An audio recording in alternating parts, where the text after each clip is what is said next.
కరీంనగర్, ఆదిలాబాద్, నిజామాబాద్, మెదక్ జిల్లాల బీజేపీ అభ్యర్థి విద్యావేత్త మల్క కొమ్రయ్యను ఆశీర్వదించండి. విద్యారంగంలోని టీచర్ల సమస్యలను చట్టసభలలో గట్టిగా పోరాడుతాం. మొదటి ప్రాధాన్యత ఓటు వేసి టీచర్స్ ఎమ్మెల్సీగా గెలిపించండి. Welcome to TV. MLC, graduate and teachers ప్రచార నిమిత్తం అభ్యర్థులకు మద్దతుగా ఆదిలాబాద్ ఎమ్మెల్యే పాయల్ శంకర్ గారు వచ్చారు. వారితో మాట్లాడదాం. ప్రచారం ఎలా కొనసాగుతుంది? అన్నగారు నమస్కారం. ఎట్లా గ్రాడ్యుయేట్స్ అండ్ టీచర్స్ ఎలక్షన్ ప్రచారం చేస్తున్నారు, ఎలా ఉంది? పార్టీ క్యాడర్ సపోర్ట్ ఎలా ఉంది? మిగతా గ్రాడ్యుయేట్స్ ఓటర్స్ పరిస్థితి ఎలా ఉంది? వాళ్ళ నుంచి మద్దతు ఎలా వస్తుంది? ఇప్పటికే ఈ రాష్ట్రంలో జరగబోయేటటువంటి 3 ఎమ్మెల్సీ ఎన్నికల్లో భారతీయ జనతా పార్టీ అభ్యర్థుల్ని ప్రకటించడం జరిగింది. భారతీయ జనతా పార్టీ అభ్యర్థులు ఈరోజు ప్రచారంలో ముందంజలో ఉన్నారు.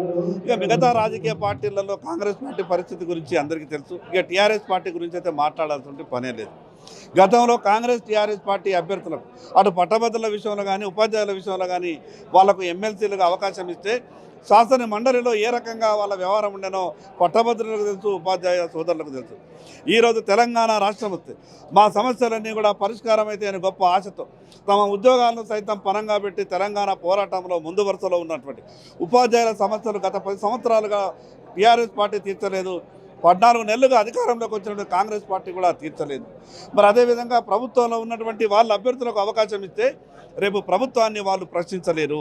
అందుకే భారతీయ జనతా పార్టీ అభ్యర్థులు నిఖార్సు అయినటువంటి అభ్యర్థుల్ని ఈరోజు పట్టభద్రుల ముందు, ఉపాధ్యాయుల ముందు ఉంచడం జరిగింది. కాబట్టి తప్పకుండా మాకు ఒక నమ్మకం, విశ్వాసం ఉన్నది.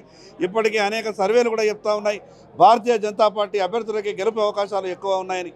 తప్పకుండా రేపు 3కి 3 భారతీయ జనతా పార్టీ అభ్యర్థులు భారీ మెజార్టీతో విజయం సాధించబోతా ఉన్నారు. ఓకే, ఇప్పుడు అంటే కాంగ్రెస్ వచ్చి రాష్ట్ర ప్రభుత్వం ఏర్పడి ఏడాది పైగా అయిపోయింది. గ్రామ సభల్లో సంగ్రామాలు, యుద్ధాలు జరుగుతున్నాయి. ఇందిరమ్మ ఇళ్ళకి ఎన్నిసార్లు అప్లై చేసుకోవాలి? ఇప్పుడు ఏడాది గడిచినా అని రేషన్ కార్డు లేదు. ఇప్పుడు ప్రభుత్వ వ్యతిరేకత ఇప్పుడు మీకు ప్లస్ అయ్యే అవకాశాలు ఉన్నాయంటారు? తప్పకుండా కాంగ్రెస్ పార్టీ ఈ రాష్ట్రంలో 6 గ్యారంటీల పేరు చెప్పి రాష్ట్రంలో అధికారంలోకి వచ్చింది. కానీ ఈ రాష్ట్రంలో అధికారంలోకి వచ్చి 14 నెలలైనా ఇంకా 6 గ్యారంటీలు మాట్లాడుతున్నారు. కానీ ఏ గ్యారంటీ ఇచ్చింది లేదు, అమలు చేసింది లేదు. ఈరోజు గ్రామ సభలలో, గ్రామాలలోకి వెళ్తే దరఖాస్తుల పేరు మీద కాలయాపన చేస్తున్నారు. సంవత్సరాల తరబడి మీకు దరఖాస్తులే తీసుకుంటే పథకాలు అమలు చేయడానికి మీకు ఇంకెన్ని సంవత్సరాలు పడుతుంది? దరఖాస్తులు తీసుకోవడానికి సంవత్సరాల తరబడి ఈరోజు ప్రజలు ఇబ్బంది పెడుతున్నటువంటి కాంగ్రెస్ పార్టీ వైఖరి ఇప్పటికే ప్రజలకు అర్థమైపోయింది. కాబట్టి తప్పకుండా ఇక్కడ పట్టభద్రులు కానీ, ఉపాధ్యాయులు కానీ భారతీయ జనతా పార్టీ అభ్యర్థులకి వారి మద్దతు ఇచ్చి భారీ మెజార్టీతో గెలిపించబోతా ఉన్నాం. మండలంలో ఒక్క గ్రామాన్ని మాత్రమే యూనిట్గా తీసుకొని ఇప్పుడు మొదటి విడత డిస్ట్రిబ్యూట్ చేస్తూ ఉంటుంది. అది ఎంతవరకు కరెక్ట్? అంటే మిగతా ఓటర్లు కాదా, లేకపోతే ప్రజలు కాదా? వాళ్ళు ట్యాక్స్ కడతలేరా? కాంగ్రెస్ ప్రభుత్వం, కాంగ్రెస్ పార్టీ అనుకున్నది ఎన్నికల సమయంలో ఏ రకంగానైతే 6 గ్యారంటీల పేరు మీద గారడి చేసి అధికారంలోకి వచ్చిండ్రో ఈ పథకాలలో కూడా మండలానికి ఒక గ్రామాన్ని సెలెక్ట్ చేసి అదే దాన్ని మిగతా అంతా కూడా ప్రచారం చేసి బోకస్ ప్రచారం చేసి స్థానిక సంస్థల ఎన్నికల్లో లబ్ధి పొందాలనుకున్నారు. కానీ ప్రజలు ఇప్పటికే తిరగబడ్డారు. ఈ కాంగ్రెస్ ప్రభుత్వం యొక్క ఆలోచన విధానాన్ని ప్రజలు గమనించరు. కాబట్టి ఎక్కడికక్కడ అధికారులను నిలదీస్తూ ఉన్నారు. కాబట్టి పూర్తిగా ప్రభుత్వం వైఫల్యం చెందింది. కేసీఆర్ గారు అంటే బయటకు వచ్చినట్టుంది. అంటే ఈ స్థానిక సంస్థల ఎన్నికల్లో ఎమ్మెల్సీ కావచ్చు, సర్పంచ్ ఎలక్షన్స్ కావచ్చు, ఏమైనా ఎఫెక్ట్ పడే అవకాశాలు ఉన్నాయంటారు? కేసీఆర్ గారు ఈరోజు బయటకు వచ్చి గొప్పగా చేసేదేమీ లేదు. గతంలో 10 ఏళ్ళు బయటనే ఉండే కదా, బయటనే ఉండి ఈ రాష్ట్రాన్ని పరిపాలించండు కదా.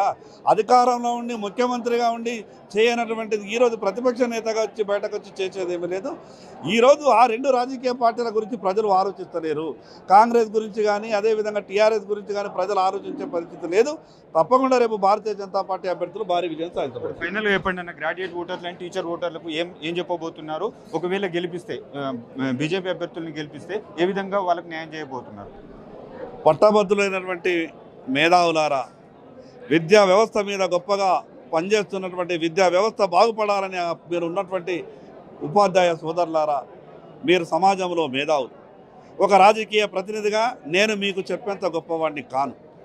భారతీయ జనతా పార్టీ నిబద్ధత గురించి మీకు తెలుసు. భారతీయ జనతా పార్టీకి అభ్యర్థులకు అవకాశం ఇస్తే రేపు మండలిలో మీ సమస్యల గురించి మీ గొంతుకై ఎట్లా మాట్లాడతారో, ఎట్లా పోరాడతారో మీకు తెలుసు. కాబట్టి మీరంతా కూడా భారతీయ జనతా పార్టీకి అవకాశం ఇవ్వండి. కాంగ్రెస్ పార్టీకి అవకాశం ఇచ్చిన, టీఆర్ఎస్ పార్టీకి అవకాశం ఇచ్చిన, గతంలో టీఆర్ఎస్ పార్టీ ఈ రాష్ట్రాన్ని పరిపాలించి ఉద్యోగులను మోసం చేసింది, ఉపాధ్యాయులను మోసం చేసింది, పట్టభద్రులను మోసం చేసింది.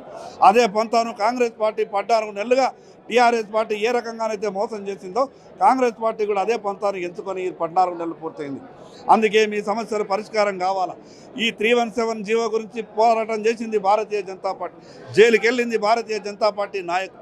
అందుకే మీ సమస్యల మీద అవగాహన ఉన్నటువంటి మాకు మీ గొంతుకై మాట్లాడే మండలిలో అవకాశం ఇవ్వాల్సిందిగా మీరంతా కూడా నిండు మనస్తో భారతీయ జనతా పార్టీ అభ్యర్థుల్ని ఆశీర్వదించవలసిందిగా పేరున మీ అందరికీ విజ్ఞప్తి చేస్తున్నాను. Thank you.